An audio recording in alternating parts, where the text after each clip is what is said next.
Hello दोस्तों, आप सब कैसे हैं। आशा और उम्मीद करते हैं कि आप बहुत ही अच्छे होंगे, मस्त होंगे, तंदुरुस्त होंगे और आप अपनी पढ़ाई को बहुत ही मन लगा कर और अपने दिल को खोल करके कर रहे होंगे। और आपको बता दिया जाए कि अब बहुत ही कम समय बचा है आपका जो है कि बोर्ड एग्ज़ाम में। तो मैंने सोचा कि क्यों ना आपके लिए कुछ उपहार के तौर पे कुछ दे दिया जाए, क्योंकि वैसे भी अब चिल्ड्रेन डे आने वाला है 14 नवंबर को। तो हम लोग आज चल रहे हैं अपने क्लास की ओर और हमने क्या किया है कि आज हम जो वीडियो बना रहे हैं वो बना रहे हैं साइंस के कुछ टॉपिक पर, जो कि बोर्ड की दृष्टि से जो कि क्या होता है कि बहुत ही इम्पोर्टेंट है। तो हम लोग समय को ज़्यादा व्यतीत ना करते हुए अपने टॉपिक की ओर चलते हैं। और आज का जो हमारा क्वेश्चन है वो क्या है, वो आपके प्रकाश चैप्टर से है। तो दोस्तों चलते हम लोग अपने सवाल की ओर। और जो आज का सवाल जो दिया हुआ है वो इस कदर दिया हुआ है कि एक अवतल दर्पण की मुख्य अक्ष पर ध्रुव से 30 सेंटीमीटर की दूरी पर स्थित वस्तु का प्रतिबिंब वस्तु के ऊपर ही बनता है। तो दर्पण की फोकस दूरी और आवर्धन क्षमता क्या करें, ज्ञात करें। मतलब कहने का मतलब यह है कि इसका मतलब जो ये आपका जो दर्पण बन रहा है, कौन से दर्पण की बात कर रहा है जी, ये आपका बात कर रहा है अवतल दर्पण की। किसकी बात कर रहा है, अवतल दर्पण की बात कर रहा है। लेकिन एक बात इसने और भी कहा है कि ये जो दर्पण है, इस दर्पण पे कह भी रहा है कि मुख्य अक्ष पर ध्रुव से 30 सेंटीमीटर की दूरी पर स्थित वस्तु का जो प्रतिबिंब है वस्तु के ऊपर ही बन रहा है। ऐसा स्थिति तब होता है जबकि आपका क्या होता है, जब आपका कोई वस्तु कहाँ पर हो, जब आपका कोई वस्तु आपका सी पर हो। किस पर हो, जब आपका कोई वस्तु सी पर हो। सी मतलब क्या होता है, आपका होता है वक्रता केंद्र होता है। सी का मतलब क्या होता है, वक्रता केंद्र। और जब कोई वस्तु वक्रता केंद्र पर है तब वही क्या होता है कि जहाँ पे वस्तु होगा वहीं पर इसका क्या बनेगा, प्रतिबिंब बनता है। ऐसा कब होता है, जब आपके वक्रता केंद्र पर हो तब बनता है। ठीक है ना। तो आपको पता होगा कि अवतल दर्पण में क्या होता है कि इसका जो उभरा हुआ भाग होता है, उभरा हुआ भाग क्या होता है, वो आपका मतलब कि लेपन लगा होता है। मतलब इस पर आपका चांदी का कलई किया जाता है। ठीक है ना। और आपके आगे का जो भाग होता है वो आपका क्या होता है, वो आपका परावर्तक होता है। तो इधर की जितने भी चीज़ें होते हैं वो सब क्या होते हैं, नेगेटिव में आते हैं, मतलब माइनस में होते हैं। इधर की जितने भी चीज़ होते हैं क्या होते हैं, वो पॉजिटिव होते हैं। इतना चीज़ आपको समझ आना चाहिए। तो आपको ये भी बता दें, जब हम सवाल कर रहे हैं तो सवाल करने से पहले हम लोग कुछ थोड़ा इस पर चर्चा कर लेते हैं कि अवतल दर्पण में क्या होता है कि इसमें एक स्थिति ऐसा होता है कि यहाँ पर प्रतिबिंब क्या होता है कि पॉजिटिव बनता है। बाकी आपका 5 स्थिति ऐसा होता है कि आपका प्रतिबिंब कैसा बनता है, आपका निगेटिव बनता है। ठीक है ना। और आपको ये भी बता दें कि आपके अवतल दर्पण हो या उत्तल दर्पण हो, वस्तु की दूरी सदैव क्या होता है, सदैव आपका निगेटिव होता है। क्योंकि जब भी हम लोग वस्तु को रखेंगे हम लोग शीशा के सामने रखेंगे, ना कि शीशा के या दर्पण के पीछे रखेंगे। ठीक है ना। यहाँ पर आपका जो एफ बिंदु होता है, आपका एफ बिंदु भी क्या होता है, हमेशा निगेटिव होता है, क्योंकि ये बिंदु आपके कहाँ होता है, आगे होता है। ठीक है। तो यहाँ तक आपको बात समझ आया है। अब हम लोग सवाल पे चलते हैं।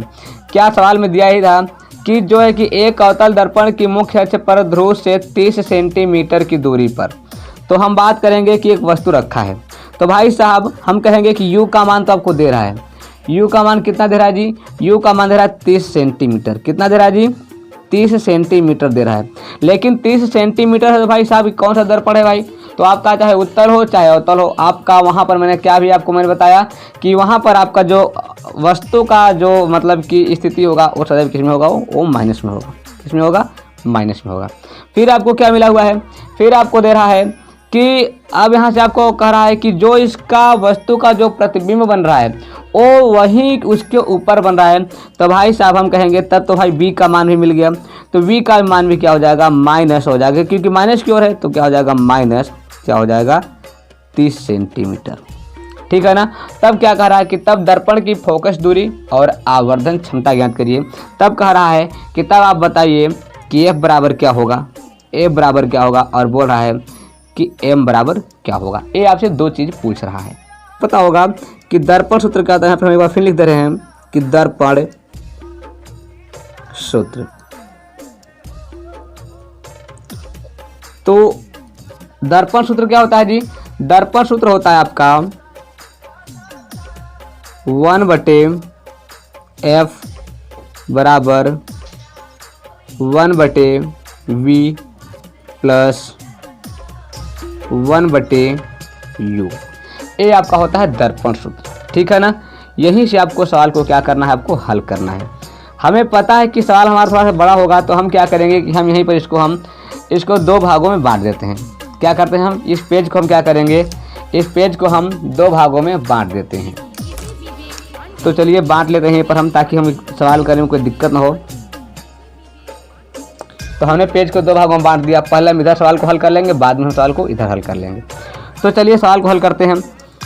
तो अब बताइए क्या दिया है कि 1/f का मान पूछ रहा है। तो 1/f बराबर क्या हो जाएगा, 1/v का मान कितना है जी, -30 है। फिर क्या हो जाएगा, प्लस 1/u का भी मान क्या है, -30 है, ठीक है ना। अब क्या हो जाएगा, अब यहाँ पे हम करेंगे, ये आपका माइनस पेपर क्या हो जाएगा, ये हो जाएगा -1 क्या हो जाएगा, 30 हो जाएगा।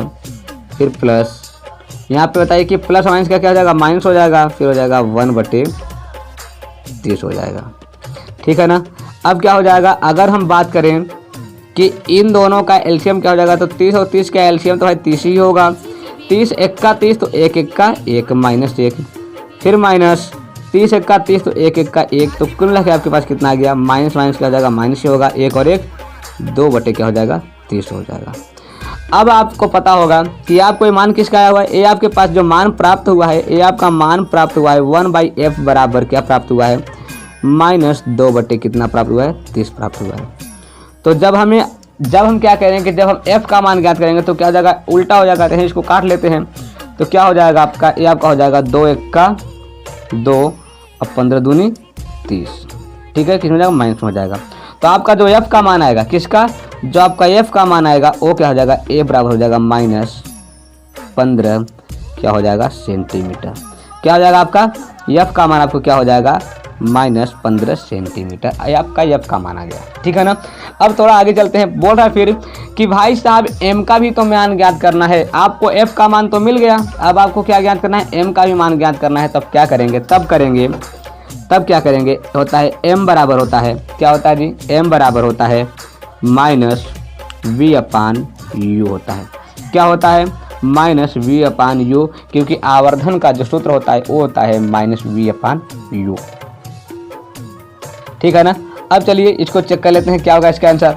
चलिए भाई, तो अब मुझे बताइए कि v का मान कितना है। तो आप देख रहे होंगे कि v का मान माइनस कितना दिया हुआ है, -30। कितना दिया हुआ है, -30। लेकिन आप ये बताइए कि -30 तो v का मान है, तो माइनस माइनस क्या हो जाएगा, यहाँ पर माइनस माइनस क्या हो जाएगा, आपका प्लस हो जाएगा। बटे में u का मान कितना दिया है, u का मान भी दिया हुआ है 30। कितना दिया हुआ है, 30। तो अब क्या हो जाएगा, अब यहाँ पे आपका 30 एक्का क्या हो जाएगा, 30 हो जाएगा। तो क्या बचेगा आपके पास, यहाँ बचेगा 30 एक्का 30। तो लेकिन आपका नीचे क्या है, माइनस में है। तो आपका जो m का मान आ जाएगा वो क्या आ जाएगा, आपका जो m का मान आ जाएगा वो आ जाएगा m बराबर -1 गुना, यही आपका क्या है, आवर्धन क्षमता है। तो आवर्धन क्षमता क्या पूछेगा, तो क्या कहेंगे कि आवर्धन क्षमता आपका हो जाएगा -1 गुना।